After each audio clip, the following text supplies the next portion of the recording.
Hello, I'm Darla Giroux, and I'm the president of Backroom Productions, and welcome to Don't Miss This. It's a show about interesting things and interesting happenings in the Black Hills. We have some sponsors we need to thank first, so I'm going to thank the NEA, National Endowment for the Arts, and also the South Dakota Arts Council, which really has been our support and inspiration for this series. Today we're talking to, like I say, a lot of times when I start this show, one of my favorite people, but I've just gotten to know Dyami, and he's fabulous. He's an incredible musician, and I want to dive into his background and how he got started. He's one of our youngsters on this show. He's just 21, and man, is he a fantastic bass player. So, hi to you, Dyami. Hi, thank you. I kept saying his name wrong. I was saying Dyami. So if I switch into that every once in a while, I'll correct myself. It's Dyami. Yeah, I'm also used to it. It's okay. Dyami Giroux. Giroux. Giroux, okay. And, yeah, not like the Minion guy, okay. All right. So. Oh, yeah, Giroux, okay. Yeah. So, how are you doing today? Oh, doing really good. Nice Yeah. drive over here and nice to be hanging out. Yeah, it is nice to be hanging out. So, just so I know a little bit about your background, I don't know which tribe you're from. I'd like to know that, okay. though. I don't know really anything about your background in that regard. Yeah, my family's from Rosebud. Rosebud. Yep. So you're Lakota. Yes. Okay. I thought for some reason with a name like Giroux that you were from the north. Oh, yeah, so. I think, great, whatever is from Canada and stuff. But, yeah, my family's from Rosebud. Okay. All yep. right. Well, and growing up in Rosebud, I have to be curious, were you from a musical family? Did your dad, mom play, anything like that? Well, I want to say first, too, that, my family's from there, but I wasn't born there or nothing. Okay. But, I do have family there still, but I grew up out of that. But, yes, my father played guitar a little bit. You grew up here in Rapid City? Yes. Okay. Yes. But your dad Blackfield area, yes. Yeah, your dad played guitar? Yes. Yep. Was he in some bands then? No, he just enjoyed doing it, He played instruments and, yeah. Really? Mm-hmm. That's interesting because most guitar players I know, they can't wait to get on stage, Mm-hmm. So then you come along and you see your dad playing. So what was the influence for you to start playing? Well, besides dad, Yeah. My mom was telling me that he got a guitar for me even before I was born, Really? Yeah. There's a picture of me when I was 6 with my first guitar, but I don't really remember picking it up till a little later. So I would say around 10 or so, I really started being serious about it. And, Guitar Hero was a big thing when I was growing up. Yes. So yeah, it was. So my dad, I seen him play, and I really got intrigued with it, Yeah. And were you really good at Guitar Hero? I was. Yeah, I could do expert. Yeah. But so I just asked him, hey, kind of want to delve into it, So that's how that happened. Okay, so dad takes you aside, teaches you a few chords, and then you're on your way? Yeah, he taught me my first 3 chords, and him growing up throughout the times, the different musical changes and stuff, he taught me all the different, like 80s was hair bands and 70s was, more of this, and so growing up, he had all types of music playing. And, cool. Mm-hmm. What a great influence. Mm-hmm. And I suppose, were your friends interested in playing then too, or you kind of a... It was just me. Yeah, Yep. So really, Mm-hmm. that's a lot to do, to take on yourself. Yeah. Because usually there's garage bands or whatever, Mm-hmm. and then they're kind of poking you to get better. But you just did that yourself. Mm-hmm. Yep, just practiced a lot. Uh-huh. And what was your goal? I don't know, really. I still don't really have a goal, just kind of whatever gig happens, and just kind of flowing through it. I see that a lot. I mean, musicians kind of, they look back on their journey and go, geez, I didn't even know I'd end up here. Mm-hmm. Yeah, definitely. And so when was your first band experience then? I think I was 12 or 13. I joined Scott Miller's Rock School. Oh, okay. Yep, so I was in that for many years. For those of you who don't know what that is, and I'm not really that familiar, because because I didn't have any experience with it, or my kids weren't in that. So you're 12 or 13, and what was Scott's rock school like? So it's he would put these kids together and kind of get the drummer with the guitar, put the band together, and then based off abilities and stuff, and then we just kind of learn songs, and then I think it's every 2 or 3 months we do like the recital thing, and we'd all perform and stuff. And I met a lot of great kids, and even people I'm still playing with through that. Really? Yeah. Through that? I didn't know what the ripple effect Oh of yeah. that was. Oh, it's great. I see. One of my friends, Micah, he kind of went a different route, but he's still in the music. He's a rapper. I see him play at the June Fest happening, and it's just cool to see all these people still doing music stuff. That is amazing. Mm-hmm. So once you were put in a band, did you stay with that group, or did you switch around after the recital, or were you just kind of, that was your band? Kind of both. In the beginning, I kind of stuck with this bass player, and then... you were playing guitar? Yes, I was playing guitar. Okay. And after that, I met Weston through that. Oh. And me and him stuck together for the entirety of that. Weston Rathbun is another person I should probably have on this show. Oh, yeah. I had him at Guitar Masters 2 years ago, and he was, I think 16 years old. And, and he plays regularly now with his band Rathco. They're gigging a lot around the area. But he came up with a band family. I mean, his dad was a drummer, and, so he was exposed to it. Well, his grandpa was a drummer too, and always played professionally. So that home experience, I don't think you can overrate it too much, and you don't know when it's going to hit. Like I kept waiting for my son to get that inspiration. Yeah. And what happened back then? They had a thing called Guitar Wars. Oh, right, Did you ever see it? I've heard about this, yeah. Oh, you heard about it? Okay, and it was Haggerty's, and so I took Drew to that when he was about 12, and that really clicked with him, because before that he'd always seen his parents and old people, playing in bands and playing old music, but seeing that younger element, and that's what you saw when you were at the rock school. And so how many bands do you think were happening in that I mean, when you'd have recital, how many people would play? I think there was about 4 or 5 bands all the time. Really? Yeah, it was pretty set, yeah. I should have paid more attention to this. And so a lot of kids came out of that. Did Rowan Grace come out of that? I was too? in her band too, yeah. Oh, There was really? it was me, Wes, and her. And I even met Josh Simpson there too. Oh Yeah. my goodness. Yeah. So this was really an incubator. Yeah, it was kind of weird, yeah. Because the people he's talking about are the young bands that are happening now. And you know what?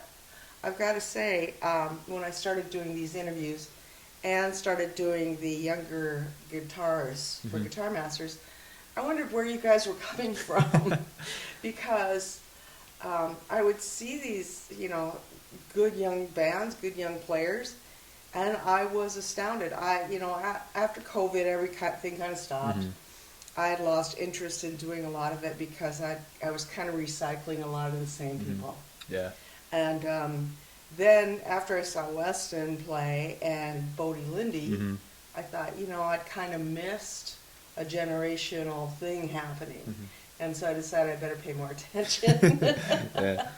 Yeah, so you're in those bands. And Weston was a drummer back then. That's right. Yep. That's right. That's before he was a guitar player. Yep. Best drummer, I think. Oh, he's a great drummer. Well, it's genetically impossible for him to not be a great drummer. For real. And so you're pretty young there. So when you're 15 or 16, what's going on at that time in your career? Still about the same, Yeah. I just not really seriously doing anything other than the rock school stuff. But when I was 18, Rowan reached out to me, and we started the first Rowan Grace band. Oh, okay. With Weston, Josh Simpson, and me, and okay. Rowan. And so that summer of 21 was kind of the start of everything for me. I heard about Rowan Grace, and you watching might have heard of her too. I always get it wrong. Was she on The Voice? Yeah, The Voice. Okay, all right. And of course, I watched her Mm-hmm. on all those because all of Rapid City was watching our homegrown girl and hoping for the best. But they have some incredible talent on there too. Mhm. So it's hard to stand out. And she made it to the final five, I think. Yeah, Yeah. So something like that. this is a pretty outstanding young woman to Mhm. work with. So, did you have all your own equipment? Did you start playing? Did you have a PA and lights and the whole thing? Or I brought my part of the band. I brought my amps and the guitars and stuff for that. Kind of everyone did for that. We Yeah. didn't really have a big thing. So, you play at places that already had PA systems? Is that what you're saying? I believe so. Weston's dad would always bring a PA too sometimes. So Oakley. yeah, Oakley. Yes, he was quite proud of what Weston was doing, and now Weston is an awesome guitar player. So, okay, now I'm hearing you play guitar a lot, hmm but somewhere along the line, your I don't know if it was your preference shifted, or if the band just needed a bass player. What was the deal? Yeah. So RGB, that's what we call the Rangers band. RGB, that was the summer thing, and unfortunately, some unfortunate things that had to, I got out of the band and stuff. And during that summer, I met up with Waylon Mendoza, and Okay. just a jam thing, Okay. and there was no bassist, so I just picked it up. I've always liked bass too. I've always thought I was better on bass, and yeah. So, anyways, he just reached out like, hey, I need some bass for these upcoming gigs, So I thought, oh yeah. So I just kind of switched to that as my main instrument. So you were how old at that time? Still the same, 18. Yeah. Mhm. Okay. And what kind of bass did you decide to grab and make your own instrument there? I love jazz basses. Oh, really? Yep. Okay. Jazz basses and stingrays. Okay. Yep. Okay. Well, I think there's something special about a real bass player to me Yep. because it is kind of like playing lead all the time in a Yep. way, Mhm. and but you still have to have that groove. Yep. On the Okay. one. Yeah. On the one. Yeah. And so my admiration goes out to real bass players because I've seen so many. When I was coming up in bands, there were a lot of players, and so many of the not good enough guitar players became bass players, Yeah. and they weren't very happy about that. And they generally acclimated to it, but it wasn't their thing. But that's when you find a real bass player, that's why it's so special. Mhm. I think. Yeah. How do you feel about playing bass? Oh, like I said, I never really liked playing guitar. I always thought my true thing was bass. I Really? got into Chili Peppers because of Flea. Oh. Yeah. Mhm. And I seeing. can kind of tell that now that you've mentioned that. Yeah. Yeah, it's just, I don't know, it's always cool, I've seen old footage of like Black Sabbath and geezers just going like this in the background, Yeah. it's just something cool about doing your own thing on the instrument. Yeah, And I just always thought it was cooler. Well, And of course, my favorite genre is funk music. yes. So, Yes. And tell me, who would be your favorites in that? Like your favorite bass players, your favorite bands in the funk venue, or in the funk, whatever, you know what I'm talking about, category. Okay. the Chili Peppers, of course, are Uh-huh. a big. I love Parliament Funkadelic. Funkadelic, and, yeah, okay. and Bootsy Collins and all of them. Yeah, yeah. Yeah, I think they're just the greatest band in the universe. Mm-hmm. Everything Well- stems from P-Funk, I think, and George Clinton. Oh, George Clinton, Yeah. yeah. Well, for me, I like a lot of the progressive rock bass players, like, of course, the guy that plays bass in Yes, I'm really... Oh, Chris Squire? Chris Squire. Yes, he was one of my favorites for a long time. And then Sting. I just really loved the way he played.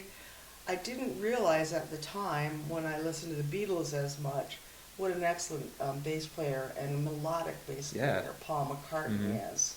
So, because he wasn't much of a show-off. But I don't think if you get to see our friend Dyami play, he steps into the spotlight with he is comfortable there. Yeah. And I think we'll have some video of him playing at the Guitar Masters this year. Now, let's go back to that a little bit. So you've been playing, you're with Waylon Mendoza and his band. Yeah, we formed the Hermanos.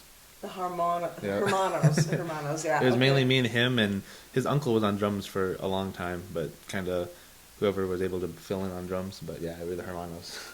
The Mendozas were a really musical family too. They Yeah. had a lot of bands around here forever. Mm. And my friend Lily Mendoza, who didn't really play very long, has a beautiful voice and plays guitar. So it's just a well-known music family. Mhm. And you know, they had the Lakota and the Spanish influence, Mexican influence, and so their music was always it was their own. They could, you Mhm. know, and I'm sure you saw that with Oh, yeah. with Waylon. Yeah. You know, he's very inspirational. So you played with those guys for a while. Then what happens? I'm a lot of side little things. I was in a little acoustic trio called Sodak Black with Weston and his mom, and I joined. Weston and his mom? Yep. Okay. I And didn't just- even know she was in a band ever. Yeah, just a lot of side stuff, you know. Was it around this time? I started jamming with the Wake Singers for a little bit. Oh, Yep. the Wake Singers. Yep. Are they still together then? Kind of. I know that Doug and Mike are still together. Okay. Reed, she moved away or something like that. But yeah, you know, they try and do what they Yeah. can. Excuse me, if you ever have a chance, if you're just surfing around the web and you find some video of the Wake Singers, please listen to it because she has one of the most amazing voices. I've never really heard a voice like that before. And it's got this really great bass tone to it, but yet she can just soar all over into different ranges. And I really enjoyed the Wake Singers. Yeah. They were very good. Yeah, being in that group for a little bit was probably one of the greatest times of my life. I love Really? that band. Yeah, I was on guitar for that. Kind of did whatever. Like Dan, when he couldn't fill in on bass, I'd be the bass player. I was kind of like the extra member, you know. Yeah. It was just fun hanging out at the studio and just being with them. Well, I became aware of you guys like during COVID, so nobody was going out. Yeah. But they had a show out at one of the drive-ins. Oh, right. Yeah, and I saw some video from that, and it was Dexter. Yeah. Dexter did that show, so it was really a cool thing. So you're with those guys, but I know that's not where he ends up. So how do you end up in Stereo Trip? Yeah, so just like, you know, a lot of things. A night at the 445, Sophia Beatty was in the audience, and she seen me play and just right away, next gig, I'm getting you, you know. So she really liked my bass playing, and the next day it was like sent me a set list for this thing next week, you know, like, oh, She sweet. was serious. Yeah, she was serious, and you know, she's a really good soul and funk player, so I knew all the songs already, and Yeah. that's what I specialize in. You know, I love funk music, so I was really excited to play with her. She is really great too, Mhm. and I don't know where she came from. I know she just started playing around here, and she was mainly a solo act, and now she has a band that she performs with, and just saw her recently at a blues show. So yeah, that was a good band too. I saw you in that band. Oh, so, yeah, okay, cool. I remember that, and okay, so then you're playing with her for a while, but things change. Yeah, you know, just kind of juggling between them guys for about that year, and there's a lot of side stuff I mentioned. Like my friend Bert, he reaches out to me if I want to play on shows and do a lot of things. And skip up ahead a little bit. I was in a band called Minority Falls for a little bit. They're based out of Sioux Falls. Oh, okay. They needed a fill-in bass player, and I went on tour with them and did some rally dates, and Oh, really? that was a lot of fun. Rally. Yeah, you know, just really doing what I can, you know. Every musician around here has to experience the rally in Oh. some way. We all play there. It's a place you can get gigs, and it's an experience. Just to even get there is hard Mhm. sometimes. Oh, yeah. So you've got to give yourself a lot of time because of all the traffic with 700,000 bikers at some of the events, or some of the years when they have the big years. It's just really, it's really hard to get to your gig. Yeah, for real. It's quite the trip, though. You know, it's really fun. Yeah, yeah. There's always big crowds and Hmm. people from all over the country. So you're with those guys for a bit? Yeah, And, yeah. for about 2 months, I'd say. Okay. And yeah, you know, me and Josh Simpson, we do a lot of things together. We have a thing called Love Beach. It's like a oldies trio, and Really? yeah, I've never seen Love Beach. Okay. yeah, like I do stuff with that, and you know, just whatever, you know, still gigging with the bands I mentioned and whatnot. Let's see. So earlier this year, I got reached out from the band Revolver. Okay. I was kind of in between bands, and so I hooked up with them. They're based out of Whitewood. Okay. Really cool I band. don't know them. Okay. Yeah, so it's been a lot of fun with them. I love jamming with the Revolver Boys, and around that same time too, like a week later, I get reached out to join Stereo Trip too. Yeah, Stereo Trip is now. I don't know exactly who's in there, so you tell me who's in that band. I think it's pretty solidified now. It's me on bass, and then Margie on vocals, and Rob on keyboard, Brad on drums, and then the two Joshes on guitars. Yeah, Josh Marquis and Joshua Simpson. Yeah, an excellent band. If you get a chance to see them, Margie is amazing. She is such a great vocalist. That whole family too. The whole family, right? And I knew them since they were kiddos when they started playing with their dad, you know, but they just, you know, they were the support of their family, so they went right into bars. They were playing right away. And I mean, this is when they're 12, 13, 14 years old, and they, you know, doing a 4 or 5 hour show each night. And they got good real fast. Yep. Yeah, so what's your favorite part about Stereo Trip? I just love hanging out with the Joshes. The Joshes? Yeah, and you know, the crowd's always good too. I love hanging out with the crowd, and if they're having a good time, I'm having a good time. Now, I've seen you a couple times, but it seems like you do a lot of heart and Journey and things like that, like, you know, all the vocal cord busting music. Do you enjoy the 70s, 80s kind of thing too? Yeah, I dig everything. You know, not my preferred. I mean, we have like a Stevie Wonder song that, you know, I enjoy, but yeah, it's cool. It's just fun playing. So, okay, I've got to ask, what's your favorite song to play? Damn. With those guys? With them? Well, we will narrow it down a little bit, at least. Let's see. I guess it all depends on the night, really, because like the audience, I'm having fun with you know, like one time at the park, I did a conga line. You did? Yeah. You know, it's just whatever happens at the night. It's always fun. Oh, that sounds fun. There's one song, I have Josh Marquis play bass, and I got down on the floor, and he got down too, and I was on him, and we did a big conga line and stuff. That is fun. Yep. That's when it's really fun, when those things happen. Just they're not planned. They're just something that happens with the show. Well, like I said before, you're certainly not shy when it comes to performing.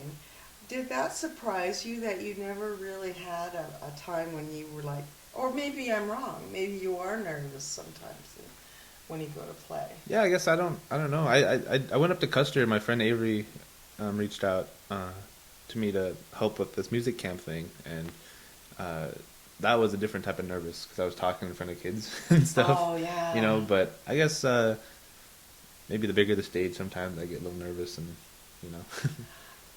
It was weird for me because I always liked the bigger the stage, the more comfortable I was. I don't know. It just made me more at home. But you know, the small nights are kind of fun because then you get to experiment more. Yeah. You know, like your conga line or whatever. But I don't think Stereo Trip has small nights anymore. You guys are very popular. Just played at was it Murphy's last week? Or am I wrong? Heart Ranch. Yeah. Oh, Heart Ranch. Yep. Really? Mhm. In their little Event center thing. yeah. Yeah. Oh. Yep. Wow. And how'd that go? It was pretty good. That's cool. There was a lady there. Can you come down here and do the conga line again? So Yeah. it's kind of Yeah. cool. Oh, We got no. a little following and They'll- stuff with that. They'll start remembering that kind of thing. You know, if you do it once, then they'll think it's a regular deal. So when you look to your future, you said like you didn't. When we were talking before we started this interview, I asked about goals and things like that, and you must have a personal goal of just getting better or Mhm. learning new styles, maybe. Yeah, just whatever happens. Fortunately, I want something musically, but we'll see what happens. Whether it's I've always wanted to do studio work. Okay. I do love playing live, so maybe some touring thing or just whatever I can to stay playing, I guess. 21, you got a lot of time ahead of you to Yeah. figure out what you want to do. And yeah, studio, it was so hard to do when I was at the age of playing live and doing studio stuff. It was expensive. Nowadays, you guys can do a CD or, Mhm. record your music pretty quickly. Right. Do you have any originals that you do? Not really. I recorded one with Scott Miller a couple years ago, just like instrumental jam thing I did, and no, not really. Mhm. I'm not much of a poet or a writer, singer-songwriter, Right. so kind of hard to do that. So your goal is just you're going to be the best bass player, guitar player, Yep. whatever the occasion is necessary. Well, I think you'd be a role model for a lot of young bass players that are watching you out there. Thank you. And as a young Lakota, you said you had to go down and speak to some kids. I think it's really important that there's a saying, if you can see it, you can be it, that they see you going out there and being successful. They see a lot of rappers, I Mhm, think, yeah. that are successful, but I don't know how many musicians they get to see Right. that have Mhm. actually gone out and made money doing this. Mhm. I know there's a lot of places where they just expect you to play for the tip jar or whatever, but you have to get paid eventually. Yeah. Yeah, for real. Yeah. That's why I'm in so many groups. I like to stay busy and do as much as I can.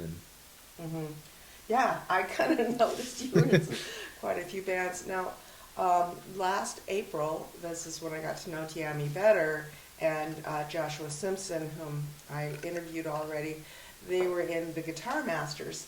So how did you feel about playing in that? I mean, they're just sitting there glued to you. oh yeah, It's a different experience. yeah, and like I said, that's a different type of nervous too. Yeah. Yeah, I mean, it's. I'm thankful for that title. I'm Yeah. forever a student of my craft, but yeah, it was Guitar Master. Yeah, yeah. But yeah, it was a lot of fun. It was really interesting, and it was cool to share the stage with. I mean, me and Josh jam all the time, but you got the bluegrass and we got a folk dude. You know what I mean? It's Yeah, just, yeah. then that jam thing at the end with the different styles and. It was cool. Yeah. It was cool. We had a full house. We had about 250 And then people some. in there. Yeah, I know. They just kept coming in. And you were the first person that I've ever worked with, and I've done this show, off and on for 15 years or so. You're the first person that decided to do bass. Mhm. And I think part of that evolution was brought about by the fact you can play with tracks. Yeah. But how'd you feel about, okay, I'm gonna commit to this. I'm gonna do bass. Oh, just like I said, that was the thing I really feel I'm better at. So I really wanted to go all out on that. Yeah. Whether it was wanted to have like a drum loop, even I wanted just to show off some funky stuff or something. Bass always gets that stereotype. Oh, the lame instrument, but. You certainly showed that it wasn't. Thank that you. night. And I've gotten compliments on the fact that, and I actually didn't know that you were going to do that at the time we talked. Oh. Because we talked quite a bit Mhm. very early in the year so that you guys could actually plan for it and have that off because you guys are busy, Oh yeah. And so actually I had to change a date a couple times for Tom Frears, but he was the kind of more folky guy and did some Beatles and stuff, but you just stepped into the funk and owned it. Yeah, thank you. And your hair looks really great because you fling it all over the place. Yeah, thank you. I really like that. And How does your grandma feel about you playing? Because she was there that night, and boy, she was just about as excited with every song that you did. Oh, it was great. We kind of reconnected recently, so she hasn't been to a lot of my gigs, so that was one of them. She wanted to go. She seen me on TV and really wanted to make it to that one, so that was really cool. She came out. That's very cool. And then your mom's there, Yep. and your dad. Yeah. And his dad prefers to sit in the back when his son plays. But, you know, I've dealt with a lot of parents of talented people, and I said, okay, I've got these chairs all saved for your family, but you sit wherever you want, because, Oh, yeah. you know, you're the one of my guitar master's dad, so you can do whatever. You know? Yeah. I don't know, he just likes to see the crowd, too, from his, you know, he could see Oh, a lot of the reactions going on, and true. I didn't think he of always it says, that I like way. to sit in the back, so Yeah. he always reports back to me. Well, they reacted really great to everybody, and I certainly did have some talent there that night. It was an amazing show and really good variety, and kept the audience's interest. And around Rapid City, we are lucky, and I think that I didn't realize the influence that Scott Miller Mhm. had on your generation of players. So maybe I'm going to have Scott in here to Yeah, talk definitely. to him He's- about that. Yeah, that rock school is such a diamond around here, and I really wish it would do more. You know, I mean, He's not doing it anymore, is he? I mean, I just don't see it advertised a lot. I don't know, maybe, but Yeah. he don't get the recognition he deserves. I don't think Scott's Yeah. really great.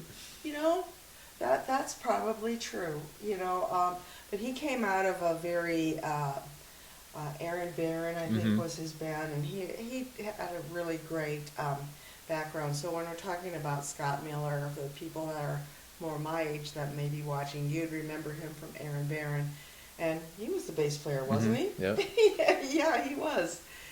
Very talented guy that started the rock school. So I'd like to thank you for being here with me today and definitely. talking about your evolution as an artist. As you go forward, you really see yourself as a bass player. Yep, I love bass. Yeah. He loves jazz bass. And this is Gibson, my dog. He loves being in on these interviews. Actually, I keep him here because it keeps him out of trouble and barking while the interview is going on. So I'd like to thank Dyami Yep. Giroux for being here today. And of course, I'm going to wrap up by thanking our sponsors. This is Don't Miss This by Backroom Productions. So when you see that Stereo Trip is playing somewhere, or Love Beach, or any number of entities that Dyami's out with, please make time to go see him perform. I hope we are going to tag this with some of his stuff he did at the Guitar Masters, so you can see him play if you don't get a chance to go out that much. Thank you.